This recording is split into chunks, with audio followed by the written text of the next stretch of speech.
Olá, tudo bem? No vídeo de hoje nós vamos falar sobre a origem e a formação do planeta Terra, além, claro, das suas diferentes teorias. Acompanhe agora um breve resumo sobre uma das áreas mais curiosas da geografia, mas os nossos objetivos aqui hoje são conhecer a dinâmica e formação do nosso planeta, caracterizar também as diversas fases da formação da Terra, compreender a estrutura interna da Terra e, por fim, analisar os movimentos da crosta terrestre e os seus fenômenos envolvidos. Bom, todos nós já sabemos, já nos perguntamos e já imaginamos sobre a origem de nosso planeta. Certamente já nos foi apresentado também diversas teorias. Bom, antes de mais nada, cabe aqui ressaltar o significado da palavra teoria. Teoria nada mais é do que tudo aquilo que nós não podemos provar ou comprovar. Portanto, todas as vertentes científicas, sejam elas das linhas mais contemporâneas ou as linhas mais tradicionais, ou até mesmo áreas não científicas, como as versões religiosas, elas não podem ser provadas. Portanto, a ciência ou a religião, ela nunca conseguiu trazer à tona uma prova concreta física, seja ela em qualquer linha de pesquisa sobre a origem da Terra. O que nós vamos trabalhar aqui hoje se trata da linha de pesquisa mais difundida dentro dos vestibulares e dos meios científicos. E como escola cristã, cabe também a nós ensinarmos esta vertente ensinada no mundo aí afora. Bom, a teoria mais aceita entre os cientistas afirma que a Terra se formou a partir do famoso Big Bang. Bom, ela foi nada mais, nada menos do que uma gigantesca explosão de energia. A formação do planeta Terra teria ocorrido logo após o início da formação do Sistema Solar. A data provável é cerca de 5 bilhões de anos, segundo esta teoria. Existem suposições de que o Sistema Solar tenha se formado a partir da agregação de poeira cósmica, aquecendo-se pela liberação de energia proveniente dos impactos causados pelo choque dos materiais em fusão. A Terra era uma bola incandescente que foi se resfriando com o passar do tempo. A partir desse processo, houve a formação das camadas da Terra, que nós veremos mais à frente. Com os materiais mais densos formando então o seu núcleo, a parte interna e externa deste núcleo, o manto, seja o superior ou inferior, e a crosta terrestre, também superior e inferior. A parte externa da Terra é chamada de litosfera, esta que eu e você vivemos em cima dela, que é onde a vida se desenvolve basicamente.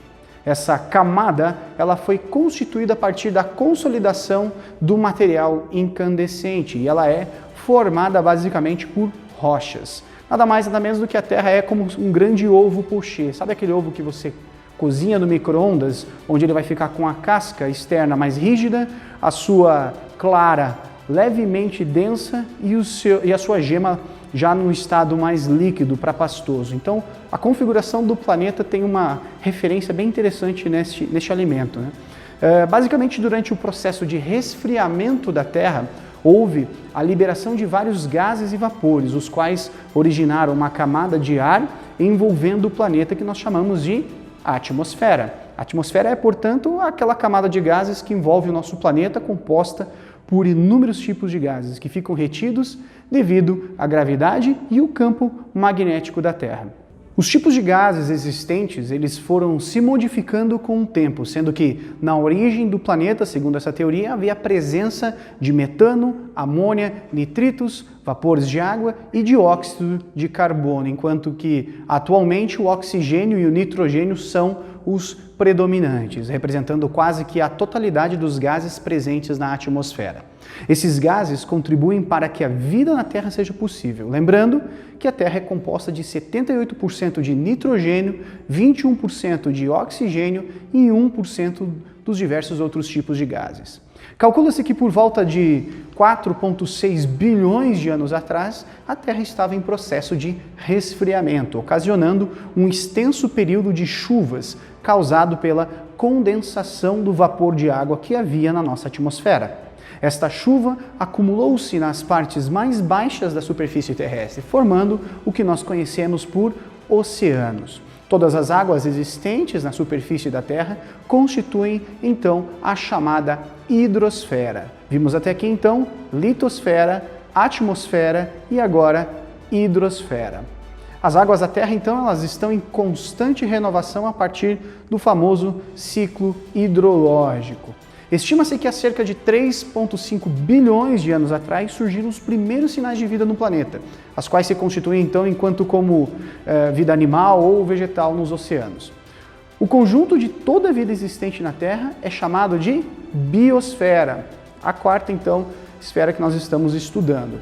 Nós vimos então litosfera, vimos atmosfera, hidrosfera e a quarta e última então é a biosfera.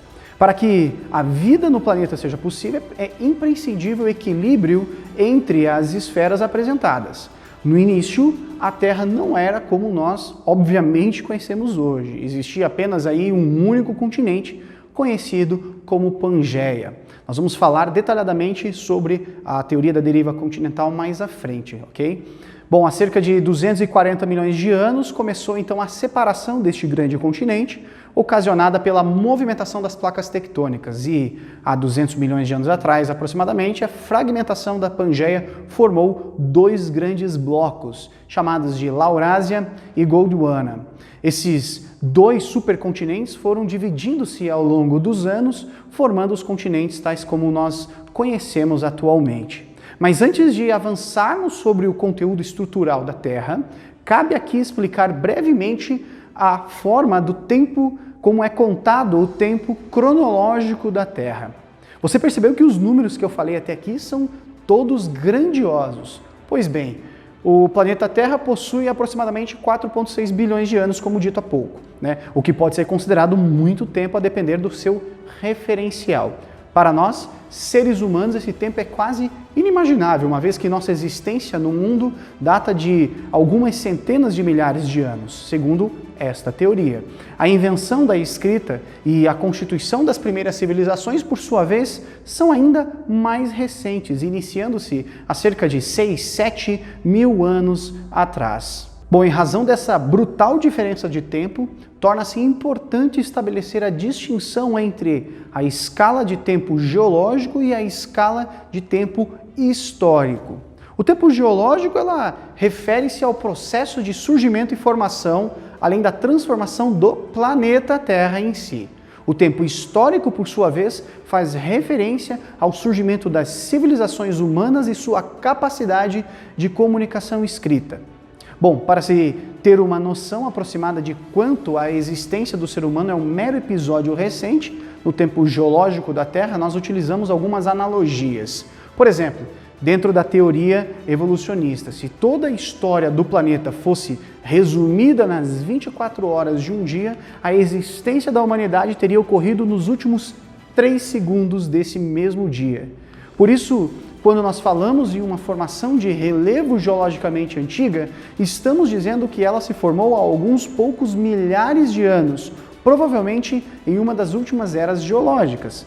Por falar em eras geológicas, nós vamos compreender melhor essa forma de classificação e periodização da evolução da escala de tempo geológico na tabela a seguir. Bom, nós podemos notar que a periodização da Terra é dividida em éons, este agrupamento de eras, que acabam agrupando então os períodos e que se dividem em épocas. Repara que começa em éons e vem então em eras e que passam por períodos e que depois se dividem em épocas. Repara então que é uma subdivisão interna de um grande período geológico. Se nos atentarmos à escala de tempo representada, é possível notar que o primeiro éon, o chamado Arquiano, durou cerca de 2 bilhões de anos, há cerca aí de 2 bilhões e 100 mais ou menos, sendo a maior de todas as divisões temporais do nosso planeta, pois esse período foi o período de formação do planeta em si, até o surgimento das primeiras formas de vida.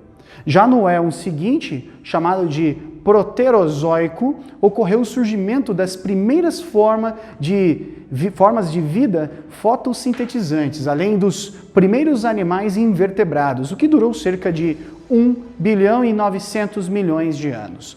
Depois disso tudo, todas as evoluções das formas de relevo e das formas de vida na Terra aconteceram nos 570 milhões de anos seguintes, durante o período chamado Fanerozoico. É provável que você tenha observado algumas tabelas diferentes, com classificação distintas sobre o chamado tempo geológico. Isso ocorre porque há diferentes modelos de discussão e diferentes autores que elaboraram aí formas distintas de organizar essa classificação, que pode mudar à medida que novas descobertas arqueológicas acontecem.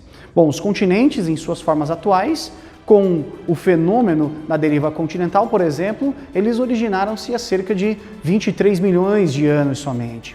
A Pangeia, a massa única continental anteriormente existente, começou a dividir-se há mais ou menos 400 milhões de anos. Compreender toda essa dimensão de tempo geológico e suas escalas de medida tornou-se um exercício mental fascinante para melhor compreender a atuação do homem em relação a essa temporalidade toda e o seu papel de herdeiro de todas as transformações ocorridas no espaço terrestre ao longo das eras geológicas. Bom, voltando agora com a estrutura interna da Terra, durante muito tempo o ser humano acreditava que por dentro o planeta Terra era maciço, composto basicamente por rochas.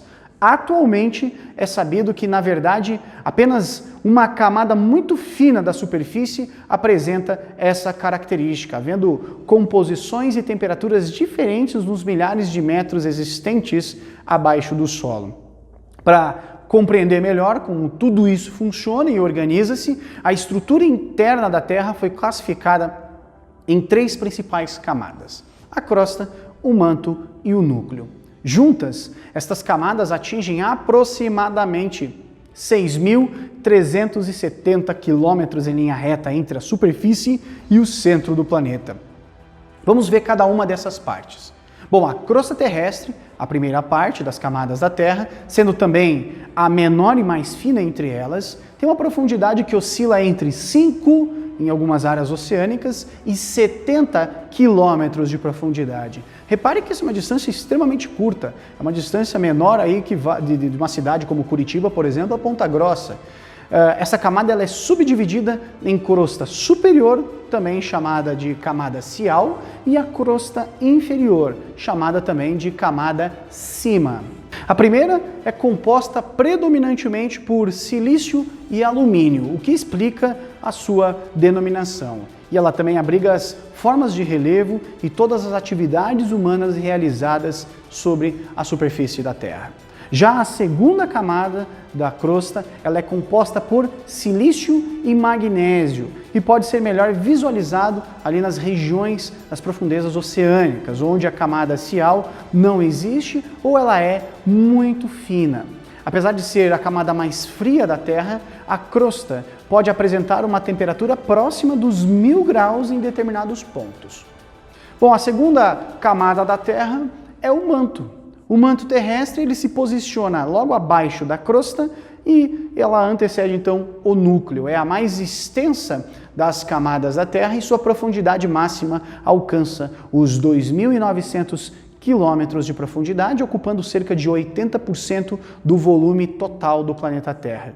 Sua composição é de silicatos de ferro e de magnésio e as rochas encontram-se ali em forma de material pastoso, chamado então de magma, por causa do calor que vem ali do interior da Terra, com temperaturas médias de 2.000 graus centígrados. Bom, o manto superior é o mais pastoso que o inferior e está em movimentação. Em virtude da força exercida por estes movimentos, os seus efeitos são sentidos aqui por nós, na crosta, causado então ali por demonstrações como terremotos e etc. São os movimentos das placas tectônicas.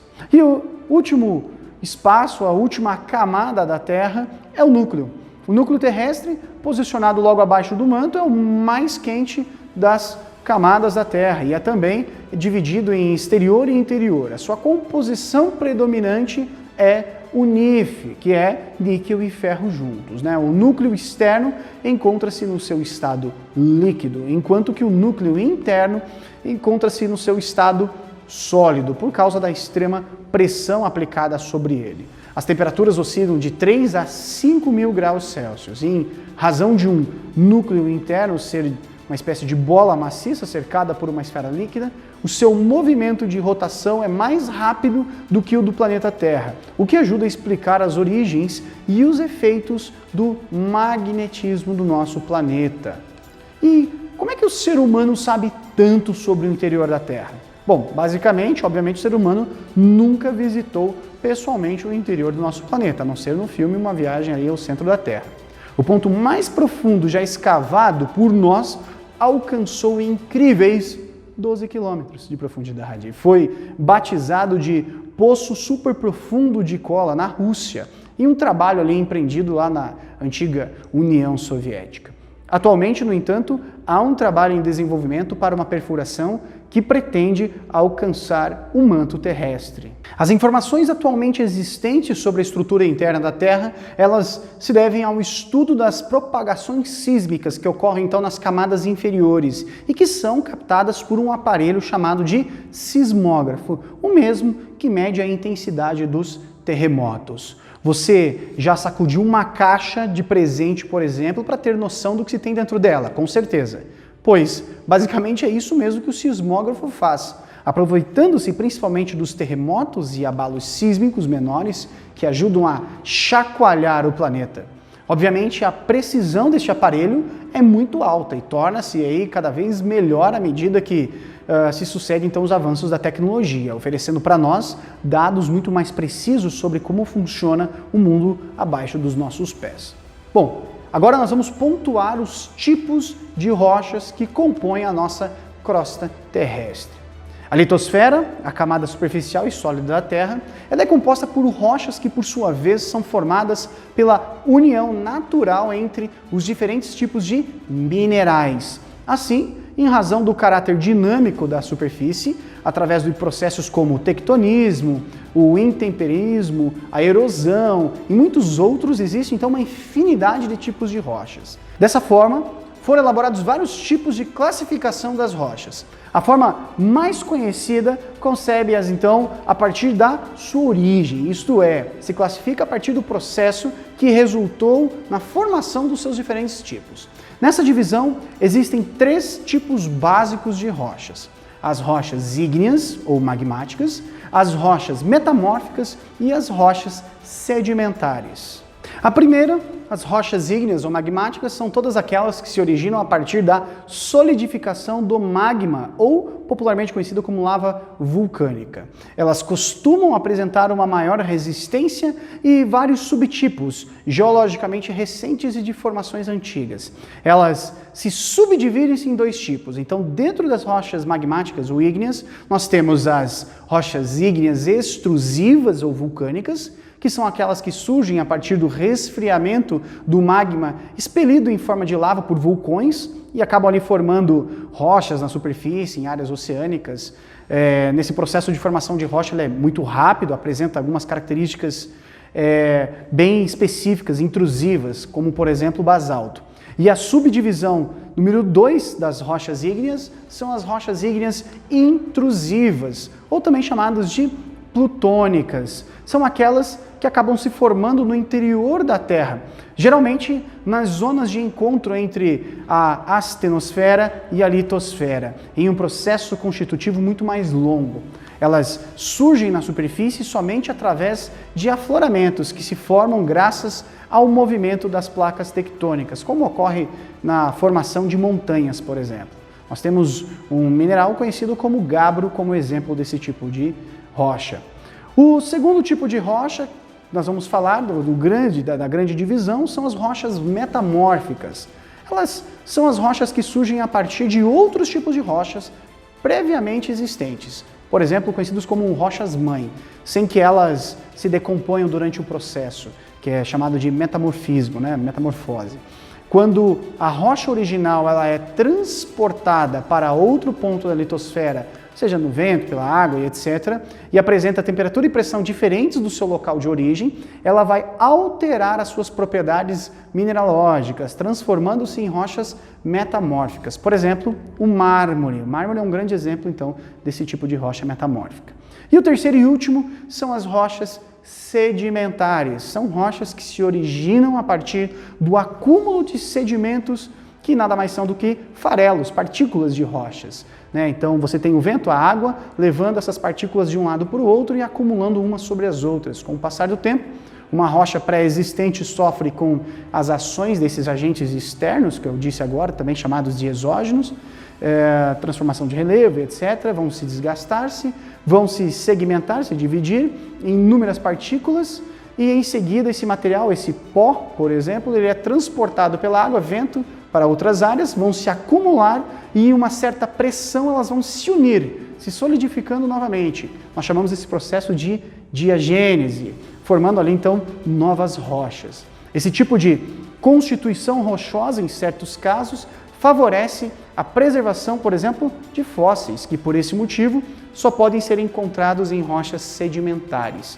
Além disso, nas chamadas bacias sedimentares é possível encontrar ali ou verificar a existência de petróleo, um recurso mineral muito importante para a nossa sociedade atual. Um exemplo desse tipo de rocha é a calcário. O calcário é um tipo de rocha, então, sedimentar. Bom, conhecer esses diferentes tipos de rocha é importante para a realização, por exemplo, das práticas econômicas que vão se aproveitar, se beneficiar delas de várias formas. Além disso, tal compreensão possibilita o entendimento dos processos de formação da própria Terra, do relevo, ciclos de transformação e etc.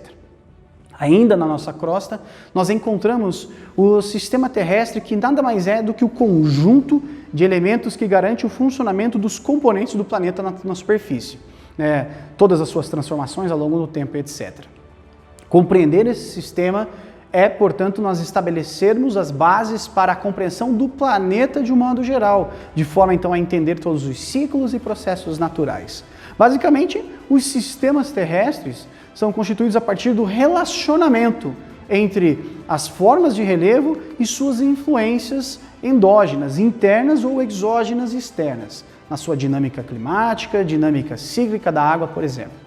Portanto, nós podemos entender o sistema do planeta, o sistema terrestre, como a relação entre os diferentes componentes da litosfera, atmosfera e hidrosfera, e como consequente, a formação da biosfera.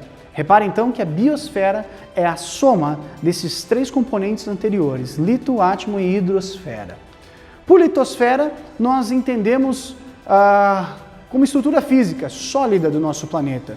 Isso envolve, portanto, todas as rochas, formas de relevo, dinâmicas de relacionamentos e processos de atuação e transformação, seja interna ou interna deles, a exemplo da movimentação das placas tectônicas, vulcanismo, terremotos. Nesse sentido, tudo que eu acabei de citar está linkado, conectado à litosfera, embora a geologia entenda a litosfera como somente a camada mais externa e sólida da Terra. No sistema terrestre que ela envolve essa estrutura como as dinâmicas que eu acabei de citar. Mas ela é um pouquinho mais do que isso. Ela é também o resumo, o compêndio de todas as movimentações que existem na parte mais externa do planeta. Já por atmosfera, nós compreendemos todas as dinâmicas climáticas dos gases e que envolvem o planeta Terra, da camada de ar, da Terra e etc. Portanto, o funcionamento dos climas e todos os fatores que estão relacionados ao clima, tais como chuvas, umidade, pressão atmosférica e tudo mais que possa estar linkado a isso, nós incluímos então na chamada atmosfera. E por fim, hidrosfera, nós conceituamos ela como toda estrutura de água que compõe o planeta Terra. Toda estrutura de água. O elemento que está presente aí em 70% do nosso planeta, da nossa Terra. No caso, eu não posso falar somente em água líquida. Eu também posso falar no seu estado sólido e gasoso e nas dinâmicas que estão correlacionadas a estes estados da água. É importante entender que a água atua tanto na transformação dos climas quanto na formação, na dinâmica dos relevos, além de ser um item fundamental para a nossa existência. Então, a soma de tudo isso, nós conectamos à esfera conhecida como hidrosfera. E por fim, mas não menos importante, a chamada biosfera. Biosfera compreende a inter-relação entre as três esferas que eu acabei de citar, formando um ambiente próprio para cada uma delas na manutenção da vida. Bio, vida, esfera, ok? Portanto, falar de biosfera é falar nas condições para o assentamento de vegetações e animais, seres humanos inclusive. Embora a humanidade não seja a maior peça interventora entre todos os seres vivos no meio natural, o ser humano está incluído neste espaço. É importante entender que o sistema terrestre não se encontra dividido por essas esferas ou subsistemas, mas sim unidos. Para estudo nosso, nós subdividimos átomo, hidro, lito e biosfera. Porém, na prática, é impossível subdividi-los e verificar a existência individual de cada um deles. Não, todos eles estão unidos e a união das três esferas anteriores gera esta última, conhecida como biosfera. Assim, o clima, relevo, vegetação e todos os estudos relacionados a formas de vida no planeta estão correlacionados à união, seja caótica ou não, dessas esferas citadas. Na próxima aula, nós vamos fechar este conteúdo falando das placas tectônicas em si, como eu citei anteriormente, e todos os fenômenos correlacionados. Obrigado por assistir este vídeo e até a próxima.